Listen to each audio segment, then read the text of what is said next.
Hey, cousins. I got us some new music.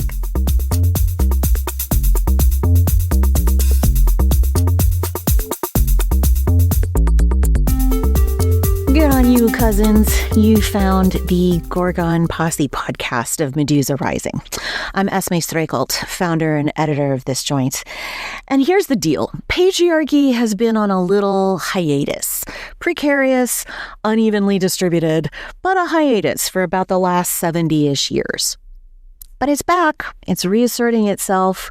Patriarchy 1.0, Patriarchy 2.0, they're teaming up to enclose women once again. Same structure, 5,000 years later. Medusa Rising would like this millennium to be patriarchy's last. To that end, drop down into the show notes to find all the things, all the fun, all the sparkles, all the rebellion. And for today, while we're making trouble, my guest is Lauren Leggieri, is a dedicated LGB advocate and a driving force in the movement to end pediatric gender transitions across the United States. As co-director of the LGB Courage Coalition, Lauren is pivotal in mobilizing volunteers and orchestrating powerful direct action.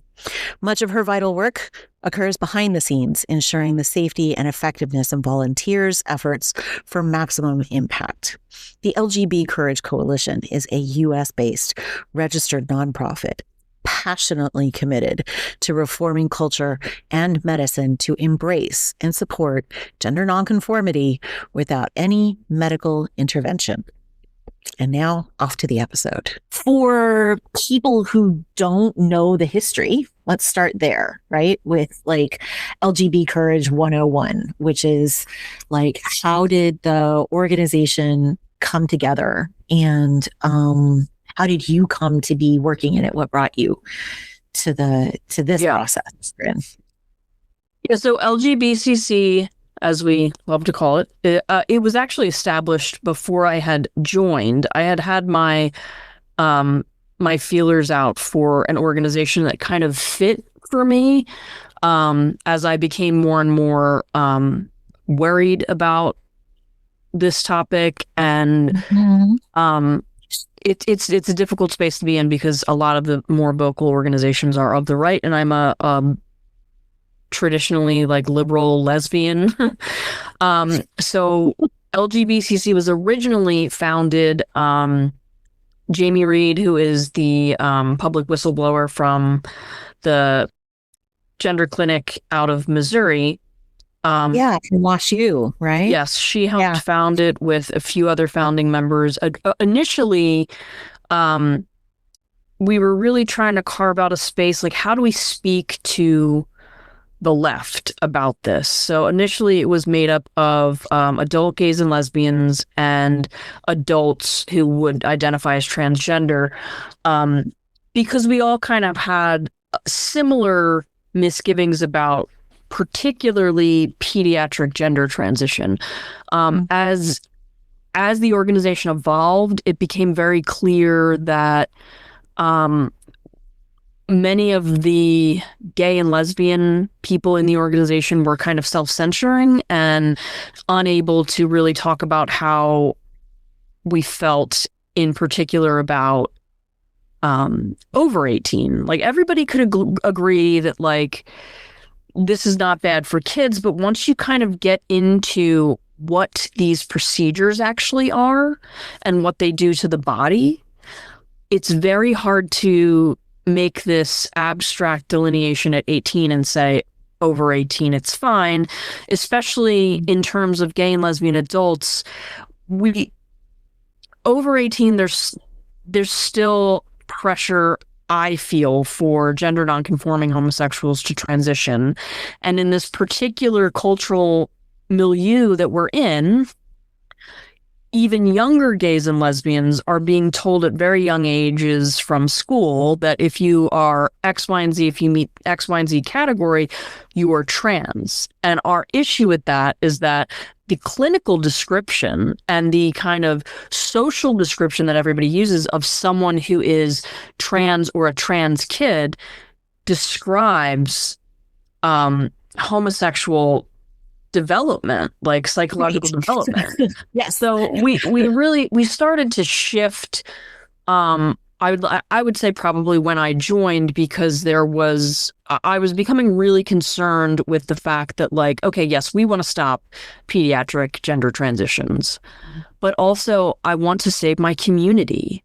And you're just seeing so many young lesbians choose this path of medicalization, and it's very disruptive to the lesbian dynamic, lesbian empowerment, but it's very damaging to the actual bodies of these women. So there was a shift, and we shifted to the LGB Courage Coalition. We were originally the LGBT, but the longer we stayed in this kind of space, the more we realized there really needs to be an organization that is specifically talking about the effects for gays and lesbians on their community, on their bodies, on their mental health, their physical health. We felt we needed to be a backstop for gay rights as well, because we do believe that there will probably be, and we're already seeing, a backlash. And all of the major organizations they are just all on board the trans train. And you very rarely hear anything about lesbians or gay men unless it's in context with transgender. And so we felt we needed to be that gay and lesbian organization. And there are others now that are exclusively gay and lesbian. There's Gays Against Groomers, there's LGB Alliance. So we're not alone in that mindset, seeing that we need our own advocacy. So yeah, it is the scary, weird thing about the politics of the day, right? That this particular issue, this particular ideology sort of just turns everything into a mirror world really fast. Yeah. And so if you want to care for the humanity of all of these people, but also care for the humanity of gays and lesbian people and women and young girls who are just maybe not completely traditional in their presentation or in their personality. Like, I was that kid when I was a kid, I was a Gen Xer. None of us cared, that much about a gender identity. And because we were covered in dirt. Just know what it was, right? Like, no one asked me about my gender identity, and I thank God that they didn't. Right. It would have really confused me as a gender nonconforming. I've always been gender nonconforming. Right. And I think it really would have confused me there. And I don't think that you could have unconvinced me that I wasn't a boy if you were telling me that was a possibility. Because that's the dialogue I already had in my head was, I was born in the wrong body. I should have been a boy. So, and it's word for word what we're telling kids. Yeah. Instead of, letting you grow up and find your friends and find the community and, having parents that maybe understand some of the pathways into those spaces so that their kids have their people with them too, it's really tough these days because like the radical notion that this project grew out of, the magazine, and then Medusa Rising, sort of take the ideology destroys politics, it eats organizations, it sort of hoovers up a lot of available care and attention and funding for problems that need to be solved, including problems within the trans community. Like, I do not see great movements to help, trans women who are homeless and stuck in prostitution and at tremendous risk because of it, right? Like, that doesn't seem to be the focus of the energy. And so I was kind of like physically suspicious of it for that reason. But then all of these things started happening with children, and I became very aware of it at about the same time that my dad was diagnosed with prostate cancer, and the puberty blocker, right, was also the drug that they were giving my dad. And the connection I made instantly was that they don't want to give men that drug unless it's like this or death, dude. Yes. Right. So it's a really extreme intervention even when it's the right intervention for the right problem. Yes. And it did kind of, eat him alive, Yeah. It helped, but there's only so far you can get there. And so I couldn't understand how this like obvious, completely wrong use of a dangerous substance was being generalized in this way. Yeah. Like, not to mention just everything we know about human development and child psychological development. Like, puberty is not just secondary sex characteristics. This is where we're talking about developing mentally, and we're stunting these kids. We're mentally, physically stunting them and saying that it's time to think, but what you're doing, the intervention of puberty blockers does not allow for them to grow mentally or physically. They are not maturing. You're keeping them in a childlike state. At 10 you might believe in Santa Claus, but by 12 you don't. But if you've been chemically stopped from going through those changes of maturation, you might still believe in Santa Claus, right? Yeah. Especially when everyone around you is telling you, yeah, Santa is real. Yeah, Santa's real. Yeah. It's the thing about the hormonal system in our bodies is that it's how the whole thing runs. Yeah. Like, that's how it communicates back and forth with its various parts. And disrupting that is clearly dangerous, We've been operating as these kinds of complex, hormonally not run, but like it's the communication system within the body. And if you cut that into pieces, if you separate that, I don't see how, do these clinicians actually believe in what they're doing? Like, do they buy this really? Or I don't know. I really don't know. I think that some of them do, but I think it's a lot more about, professionals, especially medical professionals. You can't be the expert in every field, right? And when you don't know something, you're going to recommend the experts, right? You're going to refer to the experts. And in this particular field, the experts have all been so ideologically captured that any normal person, even a regular pediatrician saying, I don't know anything about this gender stuff, I should probably send these kids to the gender clinic, they'll work it out. And I have had pediatricians say that this is how they realized how messed up this was, because every single child that they referred to the gender clinic was transitioned. And that is impossible. It is impossible that every single person who walks in the door thinking that they have a certain mental diagnosis or condition has that mental condition, right? Like, right. Yeah. 100 people go to the doctor and say, I think I have cancer. 100 people do not leave with a cancer diagnosis.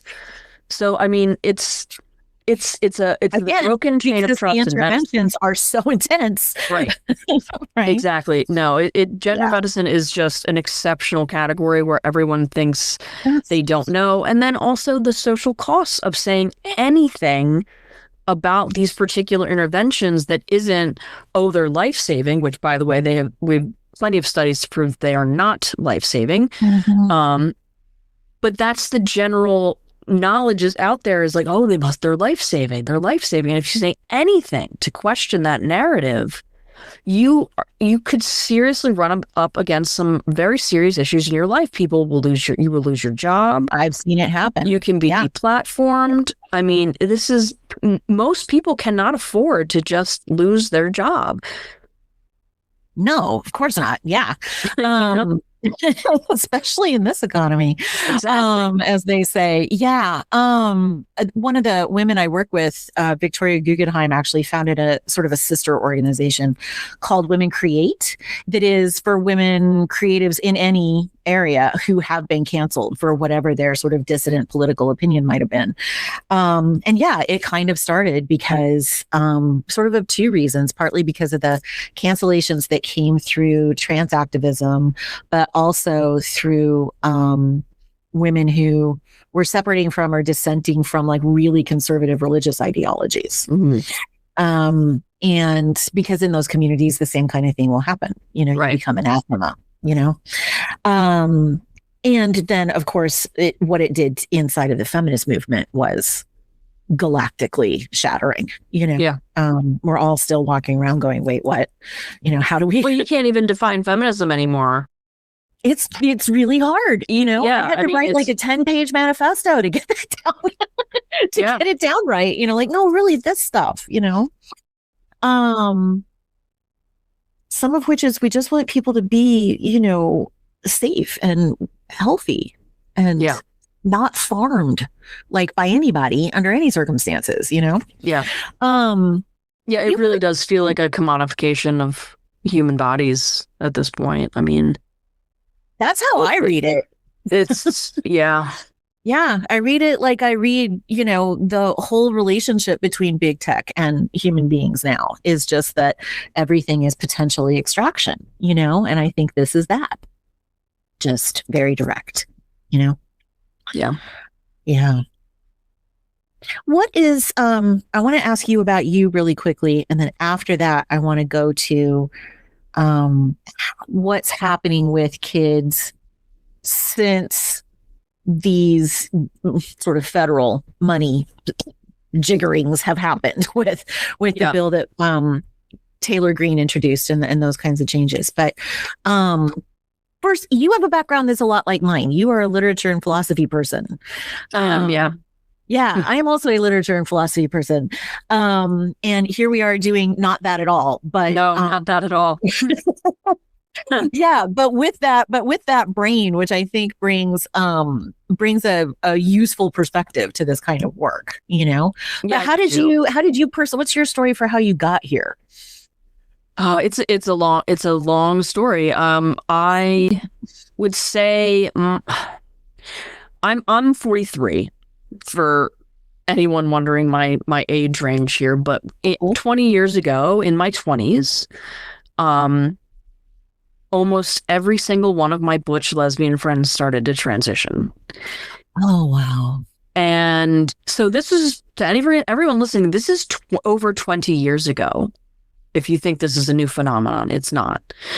And I live in Philadelphia, so we were, if anyone, again, just to put it out there, Philadelphia Children's Hospital, CHOP, Children's Hospital of Philadelphia, is one of the largest. It does the most transitioning of children in the country. I'm just going to put that out there. Philadelphia, it does have a very trans-positive culture. So 20 years ago, almost all of my butch lesbian friends started to transition. It immediately caused problems within our friend group. All of them started to have issues with me personally. I, at the same time that this was happening and, kind of the stew we were all living in, I was reading books about it too. But I had also found yoga. I was getting really in good shape. I was really embodied. I had graduated in 2008 during the financial crisis. So instead of going into anything remotely like literature philosophy, I became a contractor. So I had this combination of being in this mind-body experience with yoga and working a very physical job and just seeing the vast differences between how I was progressing in my life and what was happening to my friends, both physically and mentally and emotionally.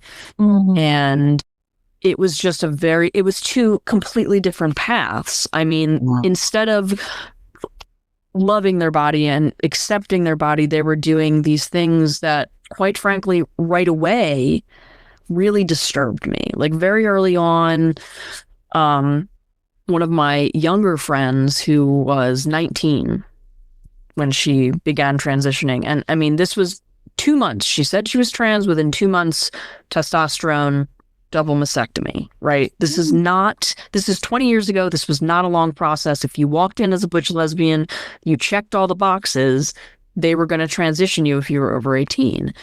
And she had a party, like after she had the mastectomy, it was like a week later, she had a reveal party, and it was a small gathering, but it was enough of us. And she took off her bandages, and I I was horrified. And it read on my face. And I don't think we've ever spoken since. And it was just heartbreaking to me because it just hit me so hard, so viscerally, like her body and what she was going through, the pain. Like, you know, I had another friend had a double mastectomy. She couldn't lift her arms above her head for like 9 months. And here I am in a much different position, working out every morning, working on embodiment and meditation and accepting myself and working a physical job. And I was like, how do you even function if you can't lift your arms over your head for 6 months? And like, you didn't have to do that. And yeah, you know, the weight gain and the balding that happened very quickly with all of them, and the mental instability. Like, they kept saying how happy they were, but I wasn't seeing that. I was seeing an increase in anxiety. Especially, it was very much like everybody became obsessed about, do I pass? And very anxious about if somebody was going to clock them. And it's like, well, you're 4'11".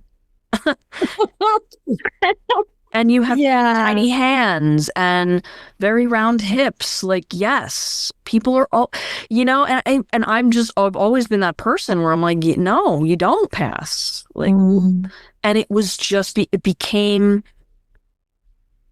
just became unable to have a relationship. They really started to really have disdain for me. And it was heartbreaking every time somebody else would say, you know. So for people thinking that this is just a new phenomenon, it's not. What is new is the amount of people that we're doing this to, and it has expanded beyond the intended cohort, which I would argue has always been gender nonconforming homosexuals. It expanded to just this massive social contagion where any child uncomfortable in their body is being immediately affirmed and transitioned. So yeah, that's where I started. So, and then in 2015, when I realized that we were doing this to kids, I was like, oh no, I have to get involved. I started speaking out. Eventually, it just really cost me almost many of my friends, my standing in the gay community. And then 2020, things started to shift. You started to see more information. When I started looking into the actual medical interventions on youth in 2015, there was almost nothing to find. There was, if anyone's familiar with Fourth Wave Now, it's the only thing I could find. 2020 hits and there's more information coming out. You know, Abigail Schreier's book came out. So more organizations started popping up, and I was, like I said, really looking for what fit. And the LGBT Courage Coalition, as it was called then, was going to demonstrate in front of the Endocrine Society in Boston. And it was Pride Month. And I was like, yeah, I'll come with you. And, you know, there were 4 of us in that first protest. I mean, who's not mad about going to Boston for Pride, you know? Yeah, we went exactly. And we stood outside of this Endocrine Society convention and we talked to people and we said, you know, the cast review has just come out. Like, are you guys going to look at your guidelines? By the way, the Endocrine Society, well, the Endocrine Society is rewriting its guidelines right now. They've been very hush-hush. Everything's been very cloak and dagger. So we don't know what to expect, but they should be issuing new guidelines soon. I don't expect that they are going to change anything, unfortunately. I think most of these associations are going to have their hands forced by legislative means, unfortunately. But that first protest, there were 4 of us. And every time we do an event like that, and not really protest, what we do is we go out, we're always very civil. We just try to engage people in conversation. We do not let things escalate. We don't get crazy. We just are trying to have knowledgeable conversations with professionals. So most of the places we go will be like medical conferences, and we'll talk to people outside as they're going in and out, and we'll give them a flyer. We hold our signs that say "Stop Transing Gay Kids," and a lot of times that is what you can see. People read those signs and a light bulb goes off and they're like, oh my God, I've never thought of that. because everyone knows it, right? Everyone knows that effeminate little boy at 5, everyone's saying, oh, he's probably gay. Now, he's probably trans. He's a girl. He's not even a boy anymore. He's a girl. Same thing with the butch little girls. Solved. Yeah, exactly. So, 4 of us the first time, and we've been putting on these demonstrations now for a couple of years, and we pull in more and more people every time. Parents, gays and lesbians, liberals, Republicans. I mean, it really is not a partisan issue. If you understand the issue, you know that the people in this are from every single walk of life, and you will have lesbians having conversations where they agree on everything with someone from pro-life, right? Like, not on abortion, but on this, we're in agreement. You'll have a conservative agreeing with everything that I say. Like, yeah, we know, like, we have conservative parents that will say, my kid is just gay, and it's like they can't even. The problem is gay kids cannot even conceptualize themselves as gay because the narrative pushes them to trans. And then you have kids that aren't necessarily homosexual, but are suffering from many comorbidities and mental health issues, or just social contagion, or they're uncomfortable being a girl, or they're uncomfortable being a boy. Trauma, exactly. There's so many ways into this that if you're really going to fight it, you can't afford to pick and choose who you're going to work with. So we keep, for me personally, I'm a one issue person now. Like, that's what I talk to people about. If you can understand where I'm coming from, if you want to stop this, I will talk to you, and it's a difficult place to be in politically, right? But, sure. Yeah. I mean, we're not doing great with to cut a smart path across multiple issues puts you in a really tough place these days, because everything to do with the material world is in some kind of crisis, and everything to do with women and minorities is in kind of a disastrous state again, and partly it's because of the fracking effect of trans ideology on all of these movements. And then it's also, from my perspective, it's also because of the incredible, really far right energy that can follow in on that. Yeah. Right. Like, not the fault of trans necessarily, but a really good opening, and it's been my fear in all of this that, like, while the right thing is do not trans the gay kids, do not trans the traumatized girl, do not trans the girl who hit 11 and went, what did that boy just say to me? Why are the boys acting like this? This is fucked up. I don't want any part of that. So there's just such an incredible, aggressive, misogynist, homophobic kind of air around these days that I could see a lot of people just kind of preferring to hide, even if that hiding is more damaging to them than just living, living out there in their way and finding people who are going to care for them. Right. But I'm scared that the rhetoric that's coming out of those very conservative forces is pretty terrifying. And to me, when I add it up with, in the conspiratorial way that we all start thinking these days, when I add it up with some of the other moves that they're making, I'm like, none of this goes in a good direction. And if I were, 14, thought I was trans, I would be terrified.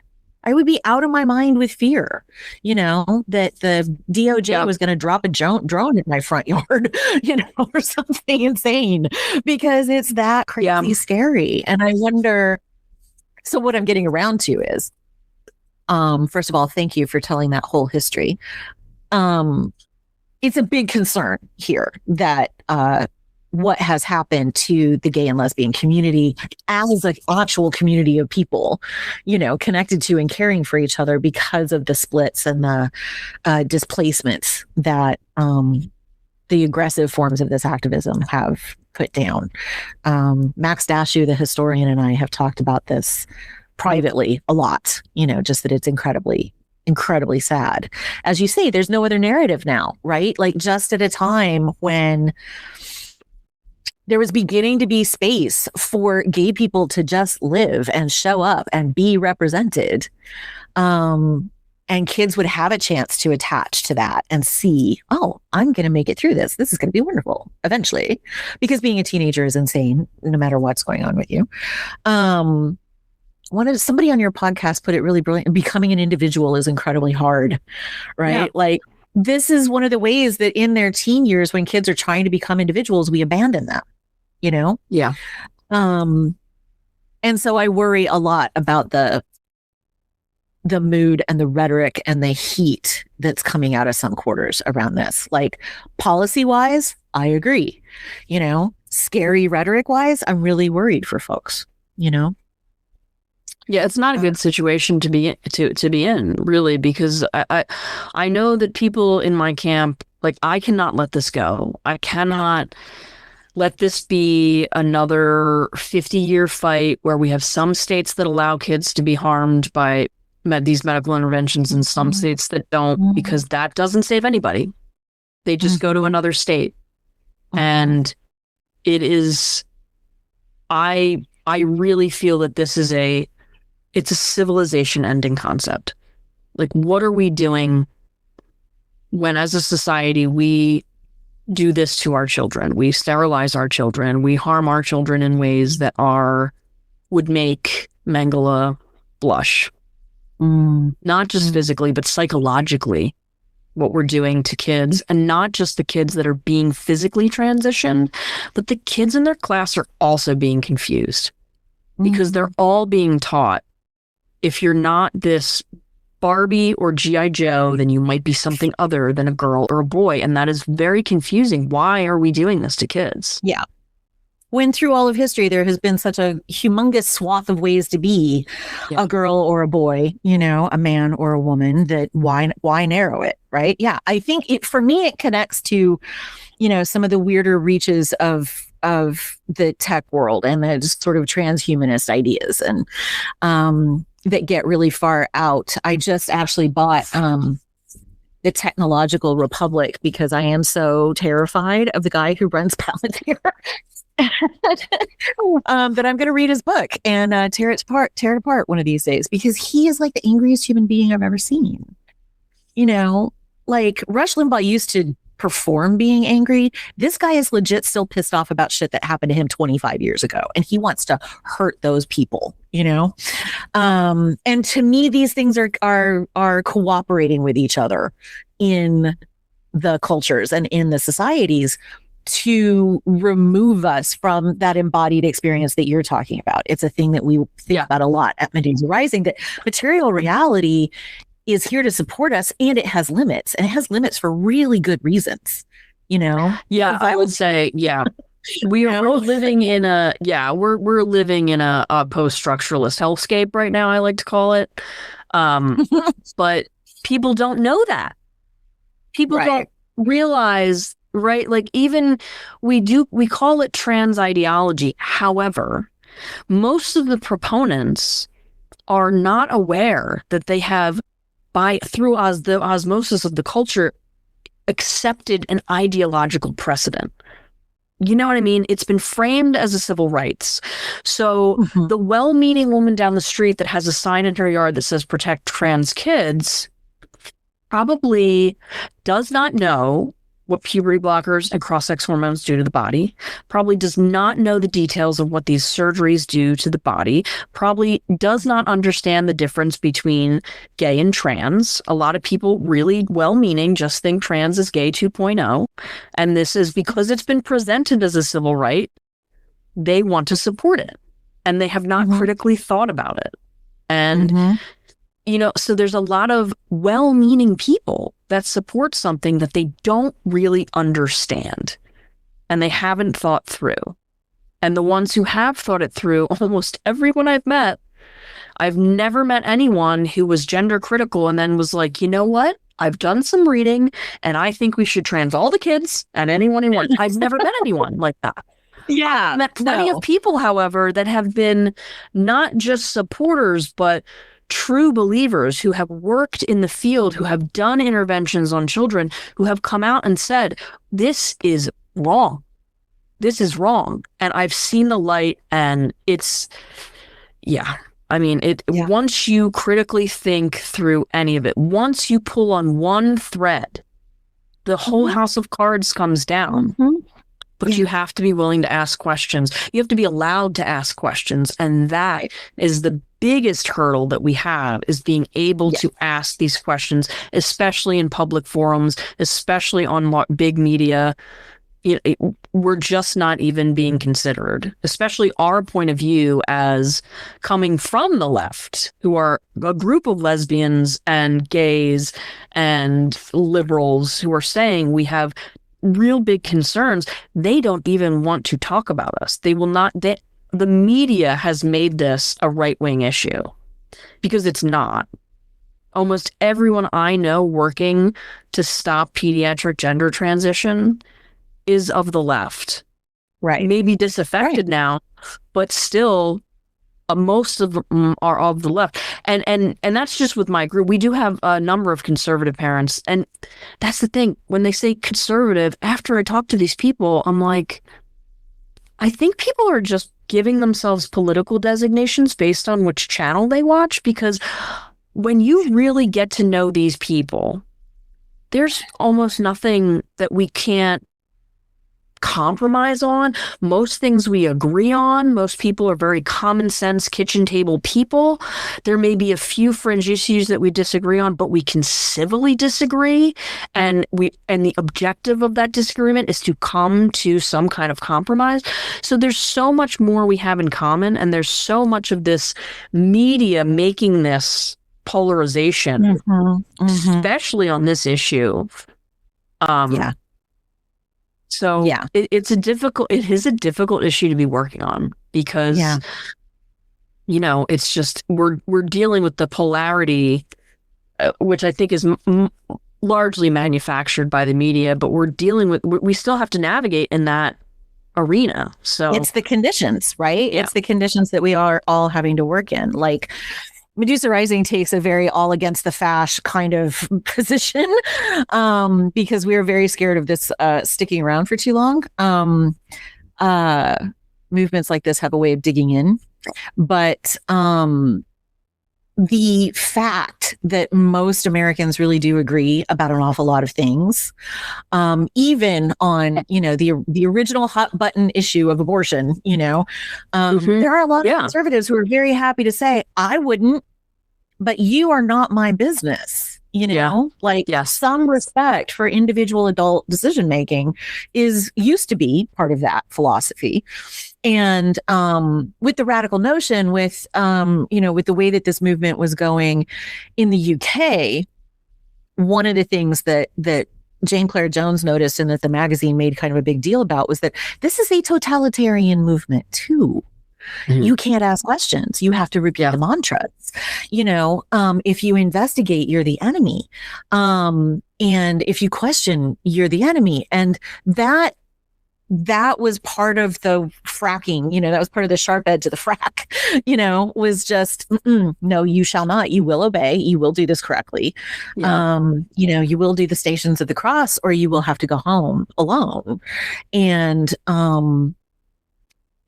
the mood of it, I think, is as dangerous, because it makes people, like you said, it makes well-meaning people just go, oh yeah, right, okay.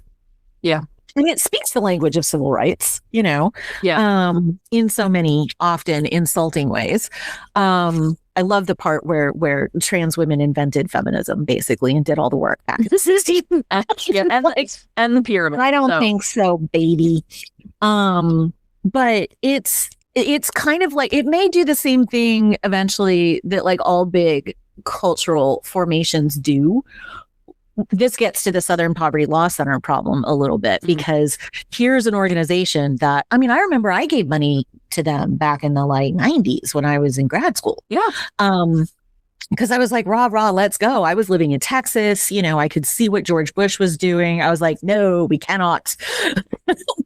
And I am blown away that another, what had been rock solid liberal civil rights organization seems to have inverted itself in a way that like Black Lives Matter did faster than any other thing I've ever seen, where an organization, a problem comes along, a movement begins, an institution comes along to support it, right? Or a movement becomes an institution. The institution winds up clinging after, if it solves its problem, it winds up clinging, and then it turns into a grift. And I think it's similar to what happened with the legacy gay and lesbian organizations. Do you think? Yeah, I mean, we won. We got married. We have full equal rights, right? And there was this huge infrastructure of money. What do we do with the money? And instead of going to places in the world where homosexuals are thrown off roofs or executed, we decided, let's perform the most grotesque form of convergent therapy on gay and lesbian children. So trans just came all in, and we had to be all in, and it's very disheartening. But similarly, the SPLC was born out of a real need, right? And they kind of, I guess you can argue, will argue with me, but I think generally things are much better in terms of race relations now than they were when SLPC was founded. I think you can make that argument. I mean, right? For the next 5 minutes, that's breaking down around us. But yeah, it's got me thinking about, there's a French feminist, Françoise Daubonne. She was one of the original eco-feminists.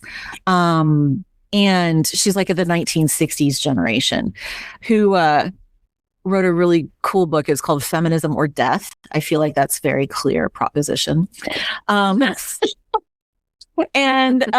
in it, she talks about how the goal of movement like hers, like this, is to take power so that we can destroy it.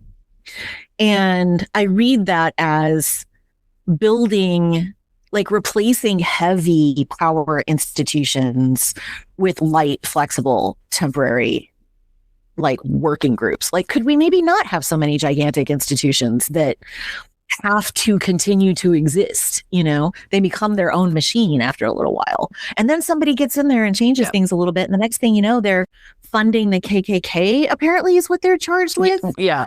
Which is, I am like, what in the just hell bananas is going on with that case? Just bananas. Yeah, I think we're going to be in for a treat when Discovery comes along. But yeah, and I do think that you have to, I'm not naive. I think you do have to be very, very careful about drawing any conclusions just yet, because this is an investigation from the Trump administration and could very well be politically motivated. That being said, yes, it would be great for the Trump administration to expose the Southern Poverty Law Center for having funded the KKK. Yes, but does that make it untrue?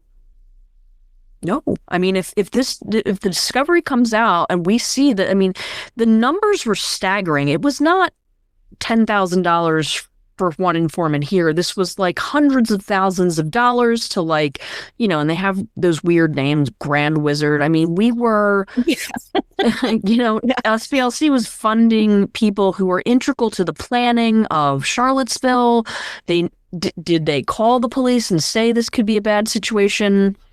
I don't know. I mean, where's the line, right? Right. I don't see my organization pumping hundreds of thousands of dollars into a trans activist to keep itself going, right? That's just, it doesn't make any sense. Or to, I mean, the other side of the coin is, if this is politically motivated, that's to work some kind of an investigation, right? But yeah. And I can see that the DOJ is slow. It always has been.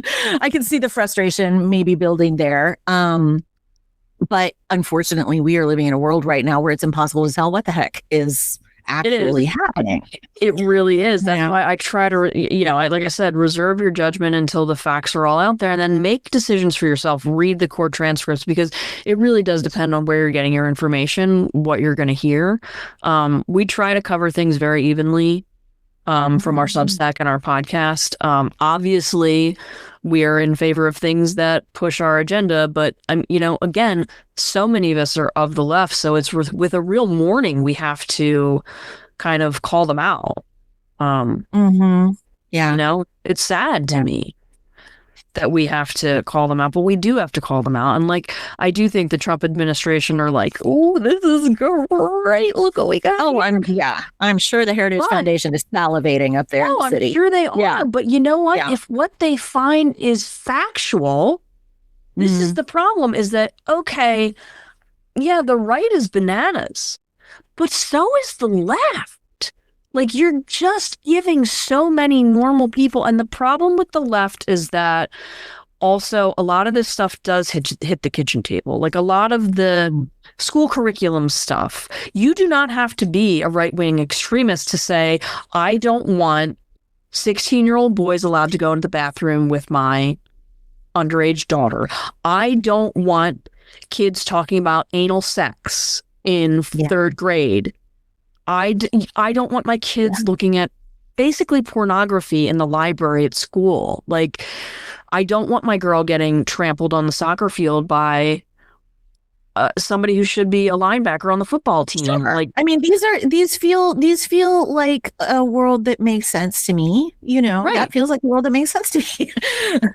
Right. So that's the thing is we have these two extreme worldviews, both of which I don't think represent a majority of Americans, but that's what we're being forced to pick from, right? So and there's also the one of the concerns that I have is that there are threads of both of these movements that trace back through and around Jeffrey Epstein. I don't want to talk about all of that for very long at all, but just to say that there are at least flows, right, of cultural energies that have lined up really well to completely disempower people who just want the world to make sense and be good for folks. Oh, yeah. It's the horseshoe theory, right? So you talk about the extremes, the far right and the far left, but really they're right next to each other. They're friendly, or at least they have the same, they operate in the same ways. Even if they think they're doing the opposite thing, they use the same methodologies. And, when it comes to trying to tell the difference, I'm like, well, motives are goals. Yeah. Look at the motivation. That's the goal. I don't care what they tell you in between. Yeah. Look at the motivation. And then watch what they do, because that'll be the truth. Which is it takes too much time to do that now. Yeah. You never turn the world off. You're like, what happened yesterday? Oh God. It's funny. You're right up the road from me. I keep running into people who are an hour and a half away. Oh, where are you at? I'm outside DC. Oh, I was born and raised in Philadelphia. I am in Missouri now. Oh, you're in Missouri now. Okay. Yeah. Yeah, that was kind of the reason that I reached out to you guys. I realized somebody who's one of the readers was like, you should talk to Jamie. And then I was like, wait, she was raised right across the river from me. I literally grew up in on the east side, over by Belleville and that. So okay, I'm not far. So yeah, I just got here, but I was in Philadelphia all my life, but I basically had to shut down my business because of my involvement with LGBCC was made public, and people were sending a lot of hate, and I was getting a lot of cancellations, but I'm still here. People can cancel me all they want. I'm not going to stop. I cannot. It's not in me to stop talking about something that I believe is very important. Yeah. Well, you're right that it is a kind of civilization destroying ideology. And it's coming along right at the same time that there's 2 or 3 others floating around. And they don't have to like each other to get the job done, Yeah. Yeah. We have several fronts on which to like try to correct things. I try to say these days that like we don't have to resist. Those people are the resisting. This is the patriarchy is the fire. We need to stamp the fire out. We don't need to burn anything down. We need to put that out and build with the ashes. Makes really great concrete. You mix the right kind of ash in there, right? I figure. I'm just looking at my little list of what we thought we were going to talk about because we have just like wandered. I'm sorry. Yeah, there's so much. Fine. It's fine. I do the same thing. The problem is I get going and then I'm like, wait, where was I? I probably do have a hard stop about 15, 20 minutes. Okay. I have to then a meeting. Let's skip to this. What's the most sort of urgent or difficult aspect of y'all's work right now? I mean, to me, it's all urgent. It's the most difficult part is breaking through in the media. It really is very difficult. As I said, media likes to frame this as a right-wing culture war. And I think there are so many people of the left who really object to the medicalization of minors, are very uncomfortable with most of the touchy points of trans activism, but they're seeing it portrayed as a right-wing culture issue. And in the media, if they would just give, like, there are plenty of left-wing feminists, there are left-wing gay and lesbian organizations. Like I said, there's mine, there's LGB Alliance as well, there's Gays Against Groomers. We at the Carriage Coalition really lean into legislative efforts because, like I said, we cannot have a patchwork of states that say you cannot transition a child and then other states that say you can, because then children are still being harmed. We want to protect all of the kids. Right. So it's the media, and then it's also threading that needle of like still being of the left, being liberal, but seeing the whole trans movement as something that is completely illiberal and dangerous for women and children. So it's very hard when we're going up this Goliath of mass media, because again, you might have right-wing pundits and, Fox News might talk about this topic, but they very rarely are going to have the gay and lesbian perspective or the liberal perspective on this. I can't. They're not. I mean, and I can't hate on things that they say on there. I cannot imagine it. I know, but and the thing is, I really can't hate on Fox News because they are one of the few outlets that will talk about this and will like Jamie has been on. Jamie Reed, my co-director of LGBCC and the pediatric whistleblower, she has been on Fox a number of times, and NBC won't call her. I mean, this is a woman who has had firsthand experience and went in as a true believer, thinking she was going to help trans kids, and left saying this is the most horrific medical experiment we've ever done on children. And mainstream media will not talk to her, like I said, except Fox. So, there's something, there's more, like I said, there's more wiggle room, I think, for people to find themselves on both sides of this than we'd like to believe. I mean, people are just not getting good information. And if you immediately see a clip from Fox and you discount it, well, you've just missed something that's very relevant to your life as an American, because the trans phenomenon, I think in 50 years, we are going to look back as an inflection point and really seriously ask, how did we get to a point where we were doing this to the bodies of children?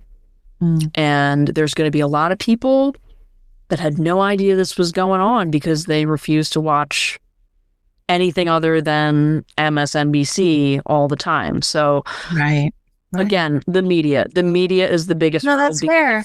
And it's a piece of good news to know that Fox, which is often, I'm just going to say, pretty irresponsible, has good experts coming on to talk about an issue like this. Yeah. I mean, it really depends on the issue. I mean, of course they're slanted, right? And it's not political suicide on the right to talk about this issue. But on the left, it is. I mean, I know personally, firsthand, that there are Democratic representatives in our states, in our Congress, that know exactly what is happening, know exactly the damage being done to children, know that it is extremely homophobic, know that it is harmful to women, and they still vote party line. Because they're afraid of going against the establishment. Those people are out there, and that is truly frightening to me. I have attributed this. I hope this doesn't take us too far away from getting you off to your next meeting. I have attributed a lot of the knuckling under of some members of Congress or older senators, some courts around the country even, to the mob, I call it, right? Just the regular civilians out here who will get your name and number and call you up and tell you where your kids go to school and you need to leave Trump alone because he's our favorite or whatever, you know? Yeah. And I'm wondering, because I've run across my fair share of online trans activists, if there isn't also a similar kind of energy maybe coming out of some corners of the left that scares people a little, you know? I mean, if you tell me the name of my dog, which could be if you watch my channel because he's on it half the time, but you know, if the wrong person calls me and tells me the name of my dog, you know, they're going to meet the Second Amendment at my front door. It's not a good idea. But there's this kind of like really intense emotionality that's running things that I don't get mad about people having feelings. I get worried about that overriding our ability to talk to each other, look for good facts, look for good science. Hang on a second. Let's just do this. You know, some of us have been asked to do one more study on shit that doesn't need studying for 40 years. But sometimes you do need to do one more. I mean, seriously, how much rape is there? This much, you know, but like, but sometimes you do need to do one more study. A science is too new. An application is too far off label, you know? And so I don't know in that sort of, it's like we're trying to do politics in the actual fog of war. And I don't know how that can work. The two things are not supposed to happen at the same time. Because, I mean, I think we can all agree that the Democrats are crazy on trans, but also the Republicans, and not all of them. I will say that I've met plenty of Republican representatives that deeply care about this issue and really do want to protect kids. They are not in the least bit homophobic, but there are other Republicans who either don't want to touch it because it's a culture war issue, or just their animus for wanting to pass the bills is not quite right, and they don't understand the issue. And a lot of them are, you know, much more conservative. I would say conservative and religious, that don't really understand the dynamic playing out within the LGBTQ. They don't understand that there's a difference and that the TQ plus is really harming the LGB. They don't know. They don't care. But I will say that there are plenty that do. And do understand and are not in the least bit homophobic. And I think that people assume that Republican legislators on the right and conservatives, when they call themselves conservatives, are all homophobic. And I have not experienced that. I just have not experienced that. There are definitely religious factions of people that would say they disapprove of my lifestyle, but I've never felt unsafe I've never felt that I couldn't have a conversation with those people. Yeah. That is not an experience I've had trying to talk to trans activists. It is hostile, it is violent, it is threatening. Yeah. So if I have to make a choice between a religious conservative who I can have a civil conversation with and someone who I'm afraid might stab me in the neck, this is, and these are the questions that people all over the country are kind of like, it's like, what issue is your biggest thing? Like, did you just watch one of your neighbors be drug out of their own home by ICE? That's going to influence how you see politics right now. Instead of a holistic view of what's going on with the country, we're only able to say, this is my issue, because there's so many things wrong, like you said. And the polarization only makes it worse. But people are picking one issue that is really resonating with them with their personal life. And because it's so polarized, it's like, you know what I mean? It's hard to have a nuanced view of anything, but yeah. I try to remind people who read us that the trick to making this work now is maybe you're a single issue organization. I'm not. I'm more of a publisher than a grassroots organization. Those are different kinds of operation, right? But if we find the points where the issues we're interested in overlap, and then figure out how to bring our separate energies or experiences or to that thing together, we can actually build these interesting webs of power that'll get somewhere instead of splitting over differences over and over and over and over again. Feminism has shot itself in the foot more than once doing that kind of thing. And I will say, I think that is something that the LGBT Carriage Coalition really excels at, is we are able to create coalitions with other organizations that maybe we don't agree with everything they're doing, but on this, we can put aside those differences. So we work with family organizations. We work with Christian organizations. We work with a lot of leftist feminist organizations. We work with grassroots women's organizations that don't call themselves feminists. They're just for women, like local women's organization. We work with anybody who can be mature, stay focused on the issue, and understand that, like, we don't have to get along 100% of the time on 100% of the issues, but also that give and take has really opened up so much more for me, like intellectually too, to have to defend my ideas and why I believe they're the best ideas routinely has made me it's made me change my mind on some things, but it's also sharpened my points on things that I'm very passionate about. So, it's yeah. And, people working in a focused grassroots single issue organization can also support work that's going on another issue, right? It's like, you're not ignoring the fact that people are being yanked out of their homes and they're scared to send their kids to school, or that abortion's being outlawed and crushed all across the country. That's not a thing that you're ignoring for the benefit of this one thing. It's just, this thing needs your work.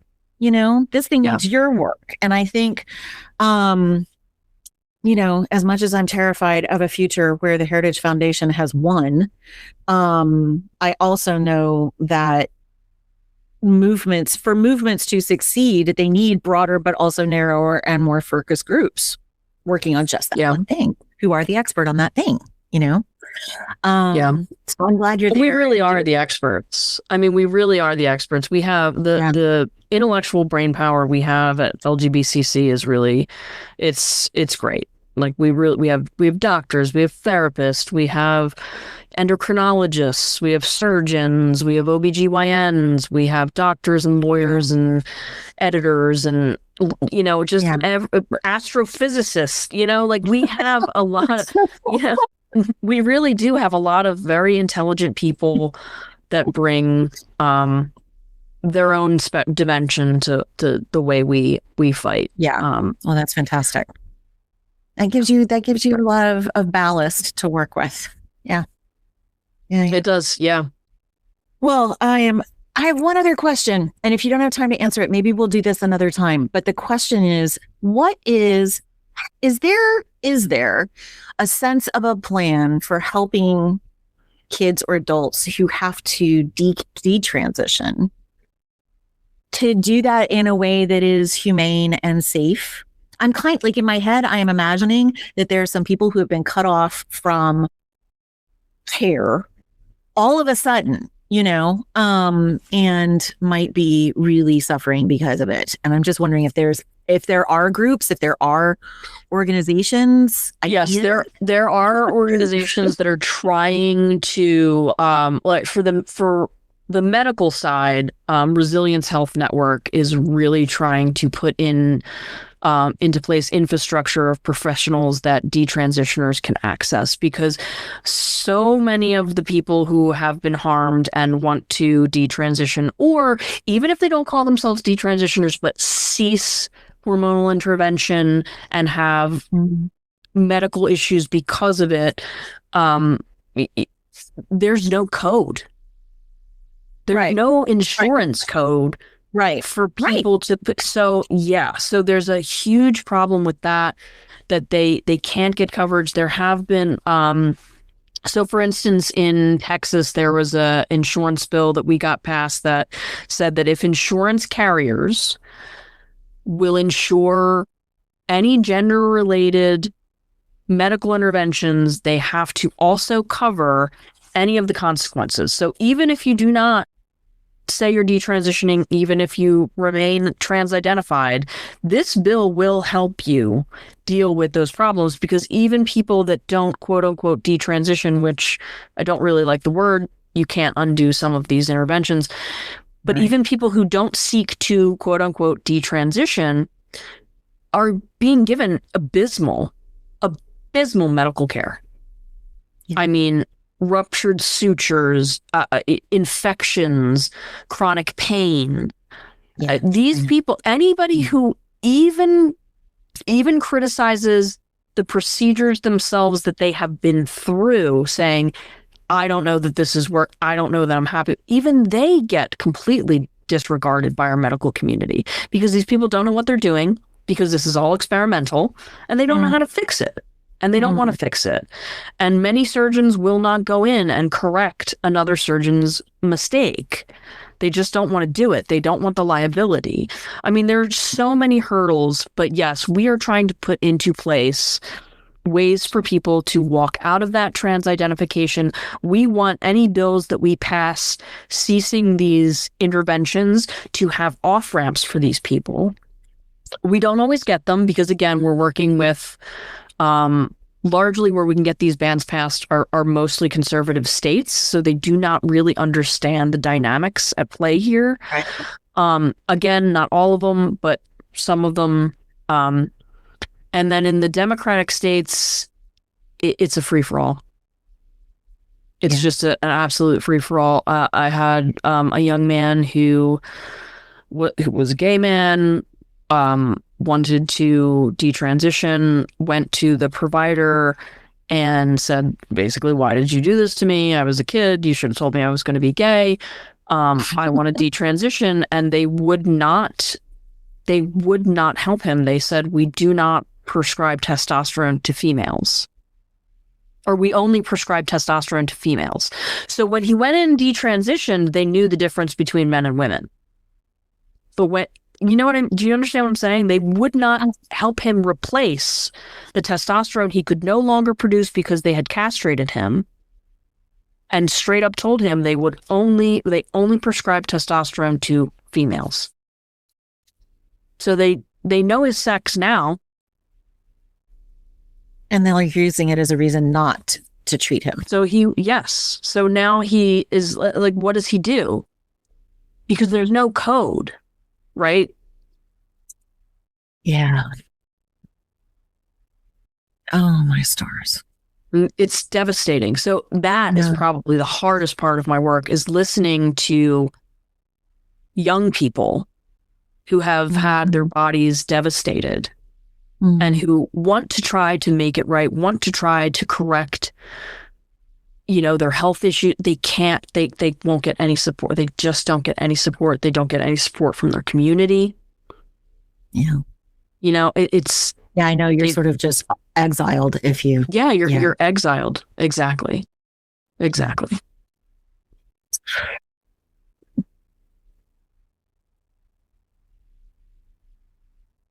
You do good work. We try. It is hard work. But fortunately, it's a way different arena than it was even a few years ago, right? I mean, we have plenty of podcasts to go on. Thank God for podcasts, because, like I said, mass media is not helpful, but more people are having these conversations. So thank you for being one of them, because that helps. If one person goes and looks up our website and decides to donate, like, that does help. I mean, we are a grassroots organization completely funded by small donors. And we've gotten to a point where we really punch above our weight. We show up in these states. We show up with, experienced clinicians, doctors, lawyers, gays and lesbians, and detransition young people, and we get these bills passed. So we're trying. Good on you. Good on you. Well, I hope we can maybe talk again one of these days. And oh yeah, please feel free. Yeah. My mom lives back that way still, so maybe I will just let you know if I'm going to be in the area again. Maybe we can go. Oh yeah, please do. Yeah, I'd love to hang out sometime and just say hey. It really does make a difference that people like you are willing to have these conversations. Well, every once in a while, I put out a little podcast and it gets a whole bunch of people to listen to it. And then sometimes nothing happens for a minute. So hopefully this one will land and you will get some more donations and get a chance to do some more work. Yeah. But anyway, thank you so much for your time, Lauren. Thank you so much. Yeah. Really good to meet you. Hope we get to hang out again. That'll be awesome. Yeah. Please reach out anytime. For sure. Okay. Have a good afternoon. You too. Thank you, brave ones, for the gift of your attention. We hope this episode has been edifying and useful and leads you in some new and nourishing directions. In the meantime, if you want to get in touch, whip on by medusarising.org. All of our things are there. And here's to your greatest, deepest, shiniest, brightest, most sparkly, most dangerous, most intimidating feminist courage. Stay rad, stay witchy, be good to each other.